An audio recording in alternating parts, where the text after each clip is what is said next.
Hai, Hai, perkenalkan nama saya Ganesha Siti Fariza dengan NPM 2206817894. nama saya Amanda dengan NPM 2206076383. Selamat menyaksikan. Vietnam merupakan salah satu negara di Asia Tenggara yang memiliki paham ideologi komunisme dengan dua negara Asia lainnya yaitu Cina dan Korea Utara. Awal mulanya kebijakan reformasi Doi Moi terjadi setelah berakhirnya Perang Dingin yang diikuti dengan runtuhnya Uni Soviet dan kemudian terjadi gelombang demokrasi secara besar-besaran. Kebijakan Doi Moi merupakan kelanjutan terhadap situasi sosial dan perekonomian di Vietnam yang pada masa reformasi menjadi awal perbaikan akibat dari kehancuran yang dialami selama Perang Vietnam atau Perang Indochina II yang terjadi sekitar pada tahun 1957 sampai 1975 di Vietnam. Perang Vietnam terjadi antara Vietnam Utara yang bersekutu dengan Uni Soviet yang berideologi komunis dengan Vietnam Selatan yang bersekutu dengan Amerika Serikat yang berideologi liberal. Lalu Perang Vietnam tersebut berakhir dengan kemenangan Vietnam Utara dan kekalahan dari Vietnam Selatan. Kemudian pada tahun 1976, Vietnam Utara dan Vietnam Selatan bersatu dan berusaha keluar dari keterpurukan akibat Perang Vietnam dengan terbentuknya pemerintahan baru, yakni Partai Komunis Vietnam.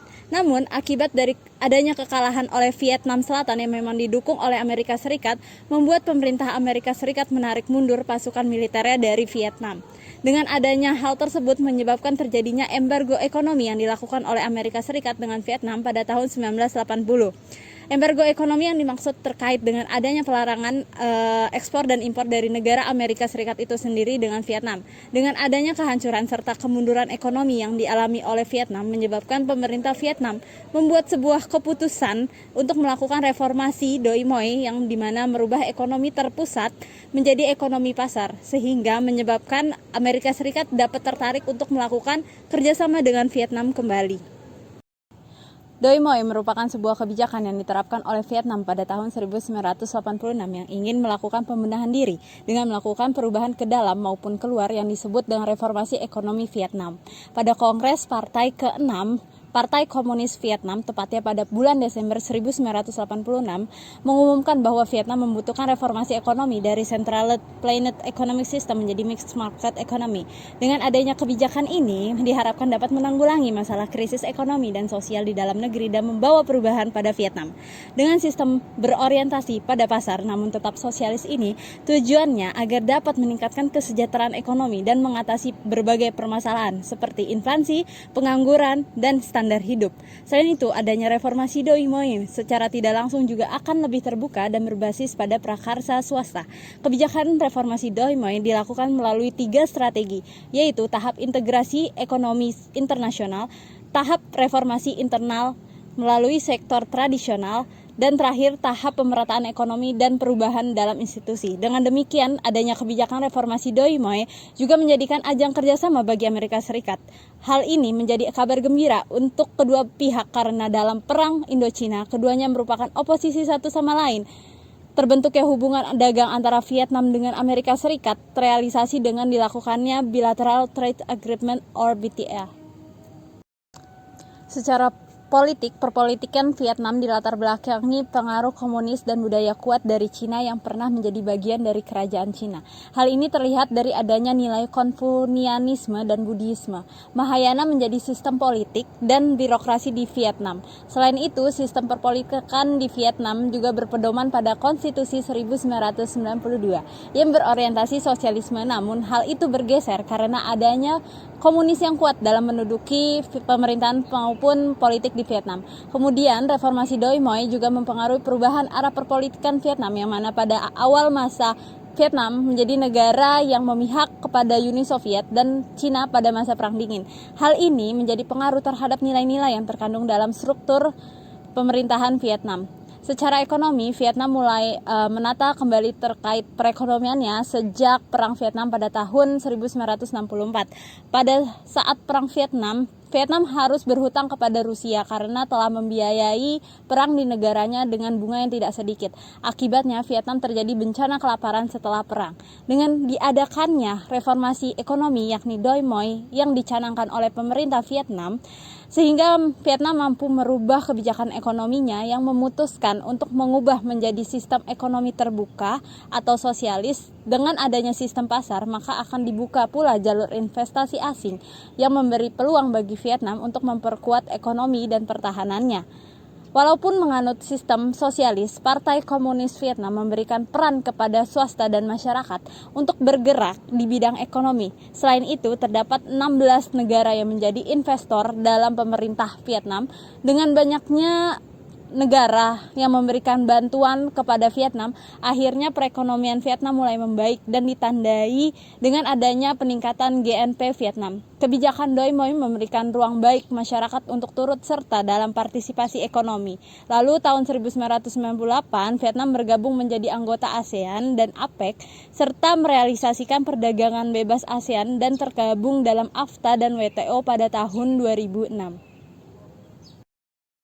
Kebijakan Doi Moi yang diterapkan di Vietnam pada tahun 1986 tidak hanya merupakan langkah revolusioner dalam transformasi ekonomi negara, tetapi juga menunjukkan peran penting yang dimainkan oleh pemerintah dalam mengimplementasikan kebijakan tersebut.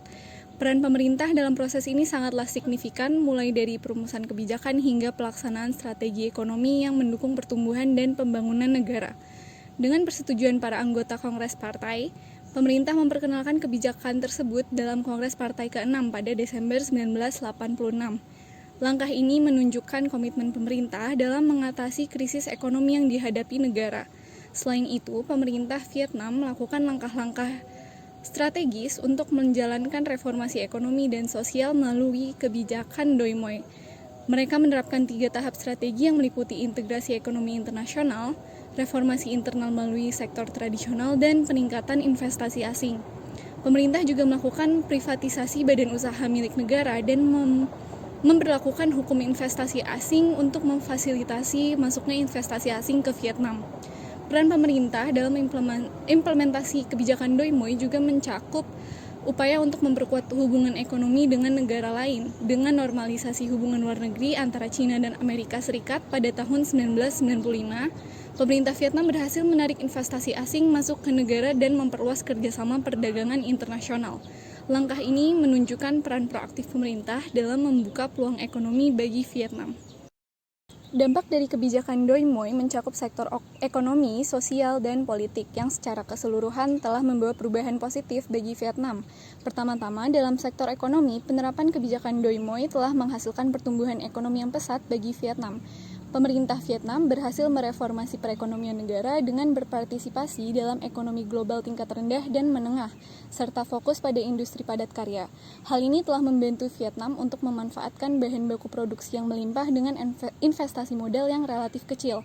Selain itu, pemerintah juga menerapkan teknologi tingkat lanjut untuk menciptakan barang dan jasa yang dapat bersaing di pasar global, sehingga membuka peluang bagi aliran modal internasional dan teknologi baru. Dampak kebijakan Doi Moi juga terlihat dalam penguatan posisi Vietnam dalam geoekonomi regional. Negara ini aktif dalam proses industrialisasi dan modernisasi, serta memanfaatkan sumber daya internal dan eksternal secara efektif. Hal ini telah menciptakan kekuatan nasional yang kokoh bagi Vietnam yang tercermin dalam pertumbuhan Gross Domestic Product atau GDP yang stabil dan meningkat dari tahun ke tahun. Selain dampak positif dalam sektor ekonomi, kebijakan Doi Moi juga memberikan dampak sosial yang signifikan bagi masyarakat Vietnam. Misalnya, tingkat harapan hidup masyarakat meningkat, sementara angka kematian bayi mengalami penurunan yang signifikan. Hal ini menunjukkan bahwa kebijakan ekonomi yang diterapkan pemerintah juga berdampak positif pada kesejahteraan sosial masyarakat. Secara politik, kebijakan Doi Moi juga memberikan dampak yang positif bagi diplomasi Vietnam dengan negara lain. Melalui kebijakan ini, Vietnam dapat terkoneksi dengan berbagai pasar global dan memperkuat hubungan politik dengan negara-negara lain. Hal ini membuka peluang bagi Vietnam untuk bersaing dalam aspek ekonomi global dan meningkatkan posisinya di kancah internasional. Salah satu tantangan utama yang dihadapi dalam kebijakan Doi Moi adalah kontradiksi ideologi antara nilai-nilai sosialis tradisional Partai Komunis Vietnam dan komitmen terhadap ekonomi pasar. Kontradiksi ini menciptakan ketegangan antara kelompok reformis yang mendukung liberalisasi ekonomi dan kelompok konservatif yang enggan untuk meliberalisasi ekonomi karena pertentangan dengan nilai-nilai komunisme tradisional. Tantangan ini menunjukkan bahwa perubahan ideologi dan nilai-nilai dalam kebijakan Doi Moi tidak selalu diterima dengan mudah oleh semua pihak.